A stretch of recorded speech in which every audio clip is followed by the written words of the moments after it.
আপনি একটা জিনিস বলেন, একটা সার্বভৌমত্ব দেশে আপনি সাংবাদিক জিজ্ঞাসা করলেন জাতীয় পার্টির চেয়ারম্যানকে যে আপনি ভারত থেকে আসলেন, আপনার সাথে কি আলোচনা হলো? উনি বললেন ভারত যদি আমাকে অনুমতি দেয় তাহলে আমি বলতে পারবো, না হলে পারবো না। তার মানে আপনি ভারতের দাসত্ব মেনে নিছেন, আপনার তো বাংলাদেশের নাগরিকত্বই থাকা উচিত না। সেই লোককে যদি আপনি এখন পুনর্বাসন করেন তাহলে তো এদেশ আবার ভারতের দাসত্বে পরিণত হবে। আমার পার্সোনাল কথা হচ্ছে, পার্সোনাল ওপিনিয়ন হচ্ছে, ভাই 5 থেকে 8 তারিখ পর্যন্ত সরকার ছিল না, পুলিশ ছিল না, কিছু ছিল না।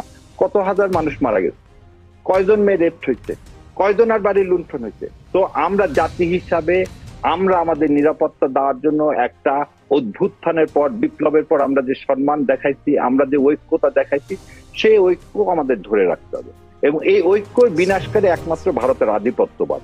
এবং ভারতের আধিপত্যবাদ যারা আছে তাদেরকে আপনি আবার মেইন স্ট্রিমে নিয়ে আসবেন, আপনাকে আবার ডিভাইড করবেন। এই যে আজকে আপনি একটু আগে পেপারে দেখালেন যে ভারত খুব চিন্তিত তারেক জিয়াকে ফিরে নিয়ে আসা, ভারত খুব চিন্তিত ডাকসুতে কেন সাদেক কায়েম জিতলো। তো এই যে আধিপত্যবাদ, এই যে ডিভাইড, এটার থেকে সরে আসতে গেলে আপনারা যত যাই বলেন নিরপরাধ আওয়ামী লীগ আর অপরাধ আওয়ামী লীগ, ভাই বেনিফিশিয়ারি যারা তাদের বিচার করেন। যারা আজ পর্যন্ত একটা আওয়ামী লীগের লোক দেখাতে পারবে, মঞ্জিল ভাই এবং তারেক ভাইকে আমি চ্যালেঞ্জ দিয়ে বলতেছি যে তারা সত্যি রিপেন্টেন্স করছে, তারা নিজেদের জন্য লজ্জা পাইছে,